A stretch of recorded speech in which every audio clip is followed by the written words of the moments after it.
Nah, sayangnya memang di kalau data itu nggak ketahuan kalau budgetnya. Nah, cuman ini ada yang menarik lagi tuh, udah saya buka.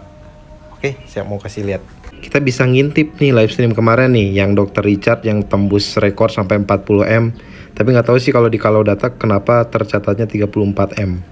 Tapi oke lah, kita lihat aja ya. Kita lihat. Nah, di sini kita bisa mempelajari datanya, mempelajari konsepnya, mempelajari strategi produknya. Gimana? Contohnya pertama, ini dia live dari jam tengah malam sampai jam malam lagi. Nah, ini kita bisa lihat grafiknya. Yang warna ungu itu penonton, yang warna orange itu pendapatan live stream. Ternyata dari tengah malam sampai subuh walaupun sedikit, itu masih menghasilkan juga ini Dr. Richard. Mulai naik-naiknya 442 nih, mulai naik. Artinya ini orang udah pada bangun, yang muslim udah sholat subuh, ini mulai pada naik nih. Kita bisa nonton juga live streamnya, cuplikannya. Saya pengen tahu di detik ini nih, yang paling tinggi ini apa yang terjadi. Live streamnya, tinggal di play.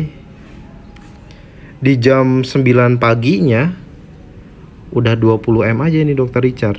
Nah, ini apa yang dia lakukan, apa yang dia ucapkan, produk apa yang disodorkan ke audiens, kita bisa lihat datanya, sehingga pendapatan dan penontonnya sampai puncak di sini.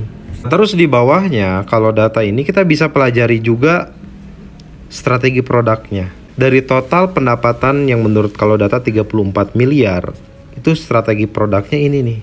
Yang paling tinggi Dr. Richard itu menjual produk ini sampai 10,5M. Satu produk ini doang. Dan yang saya kaget ternyata harga per unitnya hampir 10 juta.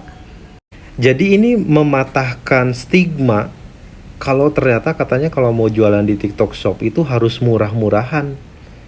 Harganya harus murah. Ini Dr. Richard jual skincare walaupun paketan ya di sini, tapi satu paketnya hampir 10 juta, harganya 9 juta. Terus yang keduanya 5 juta. Jutaan lah satu paketnya.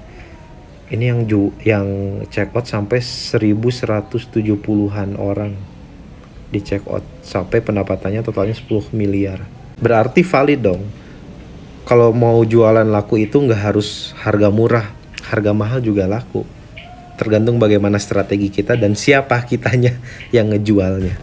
Tapi by the way, gimana pun juga, tetap kalau kita punya data, kita bisa melihat data, kita bisa menganalisis data, kita bisa mempelajari sesuatu. Banyak kan, dari live-nya Dr. Richard aja kita bisa belajar banyak. Nah, untuk menjadi siapa kita di sosial media, khususnya di TikTok ini, itu kita harus belajar tentang konten pilar, tentang persona. Itu ada di seri saya di sini. Lumayan satu video dapat 2 call to action.